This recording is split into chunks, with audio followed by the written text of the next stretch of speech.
नमस्कार दोस्तों, स्वागत है आप सभी का। आज के इस वीडियो में हम सभी प्रतियोगी परीक्षाओं के लिए हिंदी के सर्वश्रेष्ठ और अति महत्वपूर्ण 50 प्रश्न लेकर आए हैं। दोस्तों, अगर आपको एग्जाम्स पास करना है तो इस 50 में से कम 40 प्रश्नों का आपको सही उत्तर देना होगा। आइए वीडियो को शुरू करते हैं। एक एक प्रश्नों को ध्यान से देखिएगा। सबसे पहला प्रश्न आपके सामने, निम्न में से अर्ध स्वर है अ आ उ ईयर यर। तो दोस्तों यहाँ पर आपका राइट आंसर होगा ऑप्शन डी। याद रखिएगा कि य र ल और व इन्हें हम अंतस्थ व्यंजन भी कहते हैं और इन्हीं को हिंदी में अर्धस्वर कहा जाता है। तो राइट आंसर होता है ऑप्शन डी।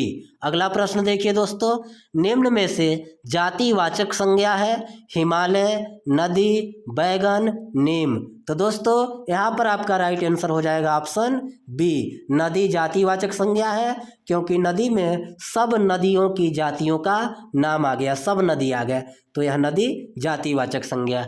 अगला प्रश्न देखिए दोस्तों, तीसरा, रामकृष्ण में कौन सा समास है? अव्ययी भाव समास, द्वंद्व समास, द्विगु समास, तत्पुरुष समास। तो दोस्तों राम कृष्ण दोनों पद एक जैसे हैं और इनका समास विग्रह होगा राम और कृष्ण। तो आपको याद रखना चाहिए कि जब समास विग्रह करते समय दोनों पदों के बीच और शब्द आए तो वहाँ पर आपका द्वंद्व समास होता है। तो राइट आंसर हुआ ऑप्शन बी। अगला प्रश्न देखिए दोस्तों, निम्न में से पुल्लिंग शब्द कौन सा है? रोटी, संस्कृत, गंगा, सरसों। तो दोस्तों यहाँ राइट आंसर होगा ऑप्शन डी। सरसों पुल्लिंग शब्द है। अनाजों के नाम सदैव पुल्लिंग होते हैं, जैसे गेहूँ, धान, मटर, जौ, ये सब क्या हो जाएंगे आपके पुल्लिंग शब्द। अगला प्रश्न देखिए दोस्तों, पांचवा, दीर्घ स्वरों की मूल संख्या कितनी है? 4, 6, 7, 9। तो दोस्तों याद रखिएगा दीर्घ स्वरों की कुल संख्या 7 है। ऑप्शन सी सही है। याद रखिएगा कि आपका अ, ई, उ और री यह ह्रस्व स्वर है और इनको छोड़कर, इन चारों को छोड़कर बाकी जो 7 स्वर होते हैं वे दीर्घ स्वर होते हैं। अगला प्रश्न देखिए दोस्तों, निम्न में से मूर्धन्य वर्ण है ग, घ, ज, झ, ढ, ड, ढ, प, म। तो दोस्तों यहाँ पर राइट आंसर होता है आपका ऑप्शन सी। ड और ढ आपके मूर्धन्य वर्ण हैं, इनका उच्चारण मूर्धा से होता है। ट वर्ग के जितने वर्ण होते हैं ट, ठ, ड, ढ, अड़, पांचों वर्ण आपके मूर्धन्य हैं, ध्यान रखिएगा। अगला प्रश्न देखिए दोस्तों, वर्णमाला में व्यंजन की मूल संख्या कितनी है?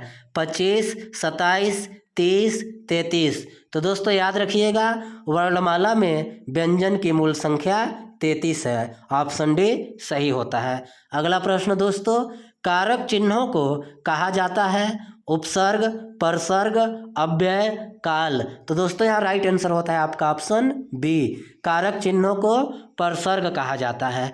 अगला प्रश्न देखिए, रोला किस प्रकार का छंद है? सममात्रिक छंद, अर्धसममात्रिक छंद, विषममात्रिक छंद, मुक्तक छंद। तो दोस्तों यहाँ राइट आंसर होता है आपका ऑप्शन ए। रोला आपका सममात्रिक छंद है क्योंकि इसके प्रत्येक चरण में सम यानी बराबर बराबर मात्राएं होती है। प्रत्येक चरण में मात्राओं की संख्या 24 होती है। अगला प्रश्न देखिए दोस्तों, फूल हंसे कलियां मुस्काई पंक्ति में कौन सा अलंकार है? मानवीकरण अलंकार, अतिशयोक्ति अलंकार, विभावना अलंकार, संदेह अलंकार। तो दोस्तों यहाँ देखिए फूल और कलियां ये प्राकृतिक चीज़ है और इस पर मानवीय क्रिया का आरोप लग रहा है। जैसे हंसे, हंसना और मुस्कुराना यह मानवीय क्रिया है, मानव द्वारा की जाती है। तो जब प्रकृति पर मानवीय क्रियाकलापों का आरोप लगे तो वहाँ आपका मानवीकरण अलंकार होता है। तो ऑप्शन ए मानवीकरण अलंकार सही है। अब अगला प्रश्न देखिए दोस्तों, 11वां प्रश्न, संचारी भावों की कुल संख्या कितनी है? तो दोस्तों रस का एक अंग होता है संचारी भाव और संचारी भावों की कुल निश्चित संख्या 33 होती है। ऑप्शन डी यहाँ सही होता है। याद रखिएगा 33 संचारी भाव होते हैं। अगला प्रश्न देखिए, 12, निम्न में से संयुक्त स्वर कौन सा है? ई ओ री औ। तो दोस्तों यहाँ पर आपका राइट आंसर है ऑप्शन डी, औ संयुक्त स्वर है, क्योंकि यह अ और ओ के मिलने से आपका औ हुआ है। तो जो स्वर दो स्वरों से मिलकर बना हो उन्हें संयुक्त स्वर कहते हैं। अगला प्रश्न देखिए दोस्तों, राजाज्ञा में कौन सा समास है? कर्म तत्पुरुष, करण तत्पुरुष, संबंध तत्पुरुष, अधिकरण तत्पुरुष। तो दोस्तों राजाज्ञा का सबसे पहले समास विग्रह करेंगे तो होगा राजा का आज्ञा, राजा का आज्ञा। और इसका समास बनाते समय यहाँ का चिन्ह का लोप हो रहा है, यानी का चिन्ह छिप जा रहा है, तो हो जा रहा है राजाज्ञा। तो ऐसी स्थिति में आपका यह संबंध तत्पुरुष हुआ, क्योंकि का की के यह संबंध कारक के चिन्ह होते हैं। अगला प्रश्न देखिए दोस्तों, स का उच्चारण स्थान है कंठ, तालु, दंत, ओष्ठ। तो दोस्तों याद रखिएगा, इस स का उच्चारण स्थान तालु है, इसीलिए हम इसे तालव्य स भी कहते हैं। क्या बोलते हैं? तालव्य स, याद रखिएगा, स का उच्चारण स्थान तालु। अगला प्रश्न देखिए दोस्तों, अत्यंत शब्द में कौन सा उपसर्ग लगा है? अति, अत, अत्य, अन। तो दोस्तों यहाँ पर राइट आंसर होगा आपका ऑप्शन ए, अति, धन, अंत मिलकर आपका बन गया है अत्यंत। अति उपसर्ग के लगने से यह अत्यंत हुआ है, तो ऑप्शन ए सही होता है। अगला प्रश्न देखिए, निम्न में से कौन सा शब्द प्रत्यय युक्त नहीं है? सामाजिक, इसमें दोस्तों आपका एक प्रत्यय लगा है। कटाई, इसमें आई प्रत्यय लगा है। प्रभुत्व, इसमें त्व प्रत्यय लगा है, लेकिन निर्जीव इसमें प्रत्यय नहीं है, तो आपका ऑप्शन डी सही होता है। अगला प्रश्न देखिए दोस्तों, निर्वेद किस रस का स्थायी भाव है? वीर रस, शांत रस, भक्ति रस, वात्सल्य रस। तो दोस्तों राइट आंसर होगा आपका ऑप्शन बी, निर्वेद शांत रस का स्थायी भाव है। अगला प्रश्न देखिए, निम्न में से अयोगवाह वर्ण कौन सा है? इयण, रेल रे, अंगः, स्रग्य। तो दोस्तों अंग और अह, जिसे हम क्रमशः अनुस्वार और विसर्ग कहते हैं, यह आपके अयोगवाह कहलाते हैं। याद रखिएगा, अंग की मात्रा को हम अनुस्वार कहते हैं और अह को विसर्ग, और यही अयोगवाह कहलाते हैं। अगला प्रश्न देखिए दोस्तों, निम्न में से कौन सा वर्तनी अशुद्ध है? कवयित्री, कवयित्री तो ऐसी लिखाता है, सही है। उज्ज्वल, उज्ज्वल का भी वर्तनी सही है। विभीषण, विभीषण का भी वर्तनी सही है। लेकिन राजकीय यह आपका गलत है। राजकीय कैसे लिखाएगा? ऐसे, राजकीय, याद रखिएगा। अगला प्रश्न, यहाँ आधा ज नहीं रहे, अर्ध ज नहीं रहेगा, पूरा ज रहेगा। राजकीय होता है, न कि राजकीय, याद रखिए। अगला प्रश्न देखिए, निम्न में से कौन सा शब्द तद्भव है? चैत्र, श्यामल, पुहुप, कंटक। तो दोस्तों यहाँ पर आपका राइट आंसर है ऑप्शन सी, पुहुप। यह आपका तद्भव है, इसका तत्सम पुष्प होता है, याद रखिएगा। बाकी यह तीनों आपके तत्सम है, पुहुप आपका तद्भव है। अगला प्रश्न देखिए, अनुरक्त शब्द का सही विलोम शब्द होगा? अनुरक्त, विरक्त, विराग, अंतरंग, अनुराग। तो दोस्तों आपका राइट आंसर होता है ऑप्शन ए, अनुरक्त शब्द का सही उत्तर, सही विलोम शब्द विरक्त होता है। ऑप्शन ए सही है। अगला प्रश्न देखिए, जंगल शब्द का पर्यायवाची नहीं है? अर्णय, वामा, कांतार, विपिन। तो दोस्तों अर्णय भी जंगल का पर्यायवाची है, कांतार भी है, विपिन भी है, लेकिन वामा जंगल का पर्यायवाची नहीं है। यह पत्नी का पर्यायवाची है, याद रखिएगा। किसका? पत्नी का। अगला प्रश्न देखिए दोस्तों, आस्तीन का सांप होना मुहावरा का अर्थ है? क्रोध करना, कपटी मित्र, धमकाना, लज्जित होना। तो यहाँ पर राइट आंसर होता है आपका ऑप्शन बी, आस्तीन का सांप होना यानी कपटी मित्र होना, धोखेबाज मित्र होना। अगला प्रश्न 24, आधुनिकता के प्रवर्तक साहित्यकार हैं? प्रेमचंद, जयशंकर प्रसाद, भारतेंदु हरिश्चंद्र, रामचंद्र शुक्ल। तो दोस्तों हिंदी साहित्य में आधुनिकता के प्रवर्तक साहित्यकार भारतेंदु हरिश्चंद्र है, ऑप्शन सी सही है। अगला प्रश्न देखिए, हिंदी की प्रथम पत्रिका कौन सी है? उदंत मार्तंड, ब्राह्मण, सरस्वती, ज्ञानोदय। तो दोस्तों राइट आंसर होता है आपका ऑप्शन ए, उदंत मार्तंड हिंदी की प्रथम पत्रिका है, याद रखें। अगला प्रश्न देखिए 26, हिंदी के प्रथम कवि कौन है? श्रीधर पाठक, चिंतामणि, सरहप्पा, चंदबरदाई। तो दोस्तों राइट आंसर है ऑप्शन सी, हिंदी के प्रथम कवि सरहप्पा जी को माना जाता है। अगला प्रश्न देखिए दोस्तों, व्याकरण में वचन शब्द का सही अर्थ है? बातें, प्रतिज्ञा, संख्या, भाषा। तो दोस्तों व्याकरण में वचन शब्द का सही अर्थ संख्या होता है। जैसे एक की संख्या हो तो एक वचन, अधिक की संख्या हो तो बहुवचन। अगला प्रश्न देखिए 28, विनय पत्रिका के रचनाकार कौन है? सूरदास, केशवदास, तुलसीदास, मीराबाई। तो यहाँ आपका राइट आंसर होता है ऑप्शन सी, विनय पत्रिका के रचनाकार तुलसीदास जी हैं। इनकी अन्य रचनाएं रामचरितमानस, कवितावली, गीतावली, दोहावली। विनय पत्रिका भी इम्पॉर्टेंट है, याद रखें। अगला प्रश्न देखिए 29, निम्न में से विषम मात्रिक छंद है? सोरठा, रोला, चौपाई, कुंडलिया। तो दोस्तों यहाँ राइट आंसर होगा आपका ऑप्शन डी, कुंडलिया विषम मात्रिक छंद है। विषम मात्रिक छंद क्या होता है? जिस छंद में 4 से अधिक 6 चरण होते हैं, यानी जो छंद 4 से ज़्यादा पंक्तियों, 6 पंक्तियों में लिखा जाता है उसको हम विषम मात्रिक छंद कहते हैं। अगला प्रश्न देखिए दोस्तों 30, निम्न में से अर्धविराम चिन्ह कौन सा है? ए, बी, सी, डी। तो दोस्तों यहाँ पर राइट आंसर होगा ऑप्शन बी, यह आपका अर्धविराम का चिन्ह है। ए अल्प विराम है और सी में पूर्ण विराम है, डी में विस्मयादि बोधक चिन्ह है। तो अर्धविराम आपका ऑप्शन बी। अगला प्रश्न देखिए दोस्तों 31, हिंदी साहित्य में किस काल को स्वर्ण युग कहा जाता है? याद रखिएगा, आदिकाल, प्राचीन काल, रीतिकाल, भक्ति काल। तो राइट आंसर होता है आपका ऑप्शन डी, हिंदी साहित्य में भक्ति काल को स्वर्ण युग या फिर स्वर्ण काल कहा जाता है। अगला प्रश्न 32, मनो, मानो, मनहो, जनहो, जानो आदि वाचक शब्द हैं उपमा अलंकार के, उत्प्रेक्षा अलंकार के, रूपक अलंकार के, वक्रोक्ति अलंकार के। तो दोस्तों यहाँ राइट आंसर होगा ऑप्शन बी, मनो, मानो, मनहो, जनहो, जानो आदि उत्प्रेक्षा अलंकार के वाचक शब्द हैं। अगला प्रश्न, निम्न में से संदिग्ध वर्तमान काल का उदाहरण है? बालक हंस रहा था, ये तो अपूर्ण वर्तमान काल हो गया। वह खाना खाता है, सामान्य वर्तमान काल। राम खेल रहा होगा, यह देखिए आपका संदिग्ध वर्तमान काल है। ऑप्शन सी सही है कि राम खेल रहा होगा, इसमें संदेह है, तो यह आपका वाक्य संदिग्ध वर्तमान काल का हो गया।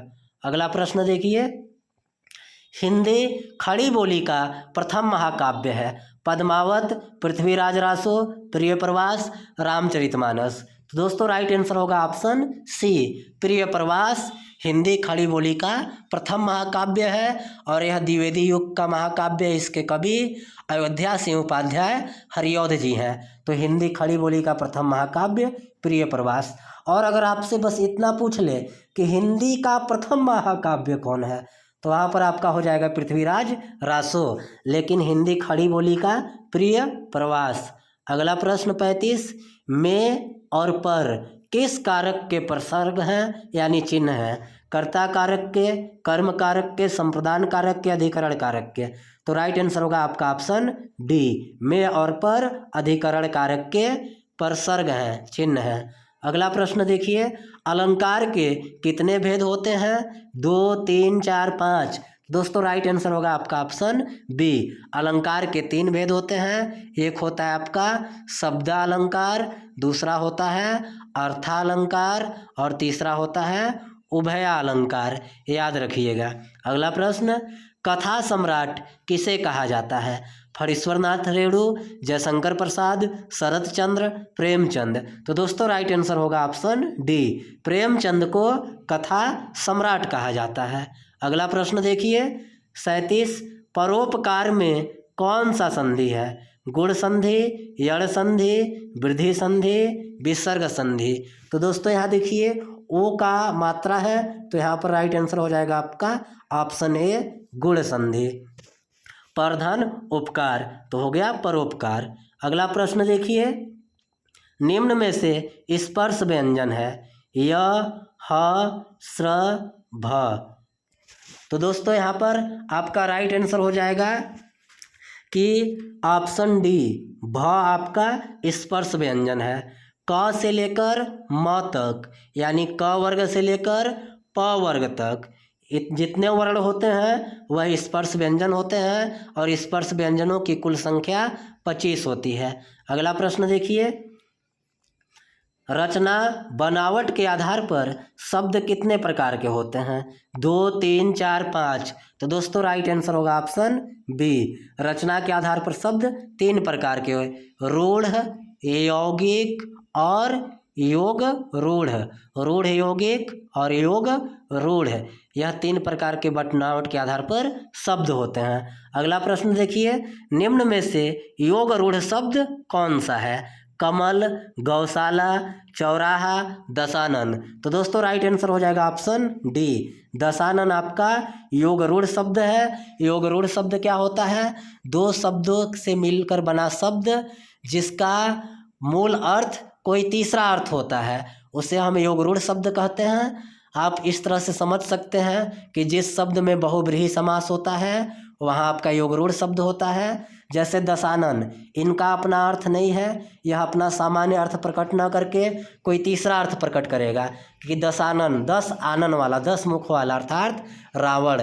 तो मूल अर्थ यहाँ पर रावण है, तो यह आपका योग रूढ़ शब्द हो गया। अगला प्रश्न देखिए दोस्तों, हिंदी वर्णमाला में वर्णों की कुल संख्या है 33, 40, 51, 52। तो आपका राइट आंसर होता है ऑप्शन डी, 52 वर्ण हिंदी वर्णमाला में है। अगला प्रश्न देखिए, नीलगाय में कौन सा समास है? कर्मधारय समास, बहुब्रीहि समास, द्वंद्व समास, अव्ययी भाव समास। नीलगाय यानी नीला है जो गाय, समास विग्रह होगा, तो यहाँ गाय की विशेषता बता रहा है।